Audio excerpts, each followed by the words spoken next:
नमस्कार दोस्तों, मैं हूं सुष्मिता मिश्रा। आप देखना शुरू कर चुके हैं 4 PM न्यूज नेटवर्क। क्या हुआ जब ईरान ने ट्रंप के सामने रख दी अपनी शर्तें? ईरान की किस शर्त को ना मानने से भड़क उठे डोनाल्ड ट्रंप और कैसे उन्होंने रातों रात लगा दिया भारी टैरिफ? जब ईरान और अमेरिका के बीच सीज फायर की घोषणा हुई तो पूरी दुनिया ने चैन की सांस ली थी। सबको लगा था कि हालात वापस से ठीक हो जाएंगे, लेकिन अब जिस तरीके से बातचीत चल रही है उससे तो ऐसा लगने लगा है कि कब दोनों देशों के बीच जंग छिड़ जाए कुछ भी कहा नहीं जा सकता, क्योंकि बातचीत की लाख कोशिशों के बावजूद भी दोनों देश एक दूसरे की शर्तें मानने को तैयार नहीं है। कोई किसी के आगे झुकना नहीं चाहता और अगर ईरान अमेरिका की बात मानने भी लगता है तो ऐसे वक्त में ट्रंप अपनी अकड़ दिखाने लगते हैं, जिससे बातचीत फिर से बिगड़ जाती है। अब देखिए, ईरान अमेरिका के सामने समझौते की कुछ शर्तें रखी थी, लेकिन ट्रंप बुरी तरह से भड़क उठे और ईरान के ऑफर को ठुकरा दिया। इसके साथ ही उन्होंने 25% टैरिफ लगाने का भी ऐलान कर दिया, जिससे विश्व भर में व्यापार युद्ध की स्थिति और गंभीर हो गई है। दोस्तों, आज सत्ता की आंखों में आंखें डालकर पत्रकारिता करना मुश्किल हो गया है। हमारे 4 PM नेशनल यूट्यूब और फेसबुक चैनल को, जिसे आपका प्यार और विश्वास हमेशा से मिलता रहा, उसे बंद करके सरकार ने यह साबित कर दिया है कि वो आपके सवालों से कितना डरती है। मुश्किल दौर है, लेकिन हम ना रुके थे और ना ही रुकेंगे। हम सच के लिए हमेशा लड़ते रहेंगे। ऐसे में 4 PM यूपी को आप लोग ज्वाइन करें और निष्पक्ष पत्रकारिता को जिंदा रखने के लिए जितना हो सके उतना हमारा आर्थिक सहयोग भी करें। आपके सहयोग से ये जंग हम जीत कर रहेंगे। तो कैसे ईरान से डील न करके ट्रंप ने अपनी आफत बुला ली है और कैसे ट्रंप एक बार फिर टैरिफ को हथियार की तरह इस्तेमाल कर रहे हैं, सब बताएंगे आपको इस रिपोर्ट में। अमेरिका और ईरान के बीच जारी तनाव के बीच एक नई कूटनीतिक हलचल देखने को मिली, जहां ईरान की तरफ से एक नया प्रस्ताव सामने आया। इस प्रस्ताव का उद्देश्य दोनों देशों के बीच चल रहे टकराव को कम करना और किसी तरह शांति का रास्ता निकालना बताया जा रहा है। लेकिन अमेरिका के राष्ट्रपति डोनाल्ड ट्रंप ने इस प्रस्ताव पर संतोष जताने के बजाय नाराजगी दिखाई है। उन्होंने साफ शब्दों में कहा है कि उन्हें ईरान की तरफ से जो ऑफर मिला है वह पर्याप्त नहीं है, इससे कोई ठोस समाधान निकलता हुआ नजर नहीं आता।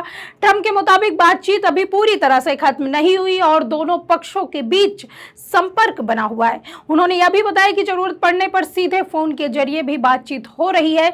इससे साफ होता है कि दोनों देशों के बीच भरोसे की कमी अभी भी एक बड़ी समस्या बनी हुई है।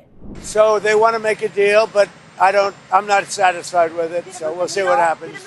Iran wants to make a deal because they have no military left, essentially, and they want to make a deal, but I'm not satisfied with it. इस पूरे मामले में सबसे बड़ा विवाद इस बात को लेकर है कि बातचीत किन शर्तों पर आगे बढ़े। रिपोर्ट्स के अनुसार ईरान चाहता है कि पहले युद्ध जैसे हालात को पूरी तरह खत्म किया जाए और इसके बाद अन्य मुद्दे, खासकर उसके परमाणु कार्यक्रम पर चर्चा की जाए।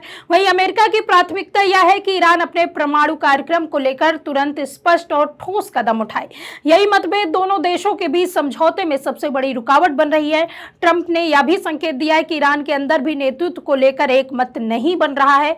उनका कहना है कि अलग अलग लोग अलग अलग बातें करते हैं, जिससे बातचीत आगे बढ़ने के बजाय उलझ जाती है। इस तरह की स्थिति में किसी भी समझौते तक पहुंचना और भी मुश्किल हो जाता है, क्योंकि अमेरिका को यह भरोसा नहीं हो पाता कि जो बात तय होगी वह वास्तव में भी लागू होगी या नहीं। इस तनाव के बीच एक और अहम कारण है स्ट्रेट ऑफ हॉर्मुज, जो दुनिया के सबसे महत्वपूर्ण समुद्री रास्तों में से एक माना जाता है। इस रास्ते में भारी मात्रा में तेल और गैस की सप्लाई होती है और अगर यहाँ कोई भी बाधा आती है तो उसका असर पूरी दुनिया की अर्थव्यवस्था पर पड़ सकता है। ईरान का इस क्षेत्र पर प्रभाव पड़ना अमेरिका के लिए चिंता का विषय है, जबकि अमेरिका द्वारा लगाए गए नौसैनिक दबाव को ईरान अपनी संप्रभुता के खिलाफ मानता है। इस वजह से दोनों देश इस क्षेत्र में अपनी अपनी ताकत दिखाने की कोशिश कर रहे हैं।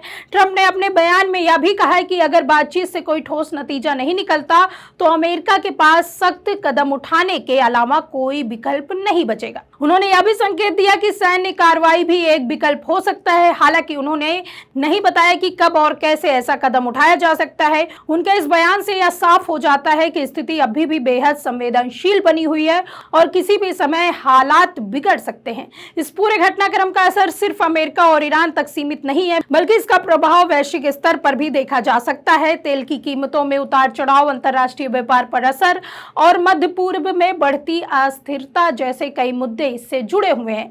कई विशेषज्ञों का मानना है कि अगर जल्द ही कोई समझौता नहीं होता तो यह तनाव एक बड़े संघर्ष का रूप ले सकता है, जिसका असर पूरी दुनिया को झेलना पड़ सकता है। वहीं जब ट्रंप से इसको लेकर सवाल किया गया तो ट्रंप ने कहा कि अभी बाकी चीजों की कीमतें कम हो रही हैं, लेकिन पेट्रोल महंगा है।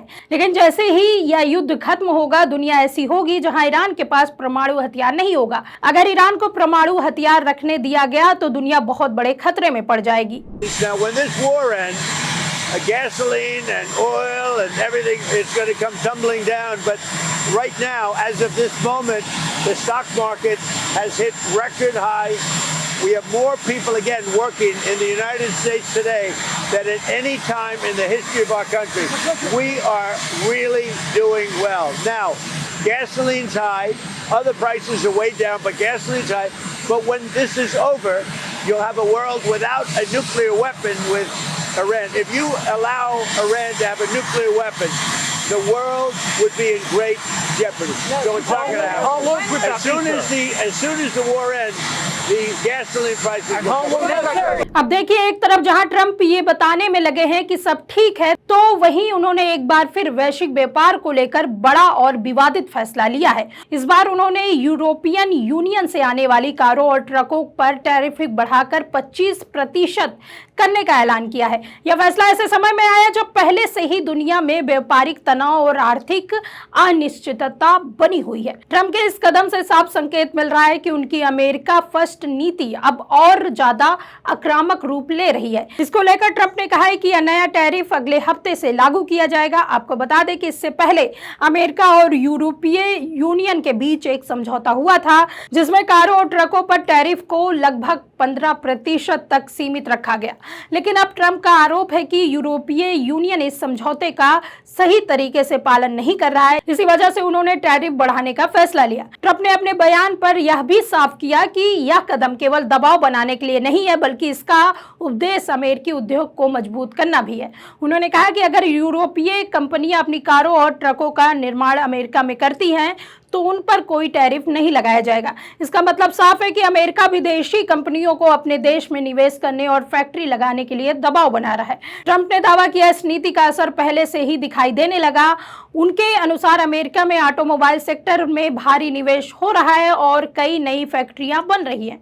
उन्होंने यह भी कहा कि इससे लाखों लोगों को रोजगार मिलेगा और देश की अर्थव्यवस्था को मजबूती मिलेगी। हालांकि इस फैसले की आलोचना भी तेज हो गई है। यूरोपीय यूनियन के नेताओं का कहना है कि अमेरिका का यह कदम पहले से हुए समझौते के खिलाफ है और इससे दोनों पक्षों के बीच भरोसा कमजोर होगा।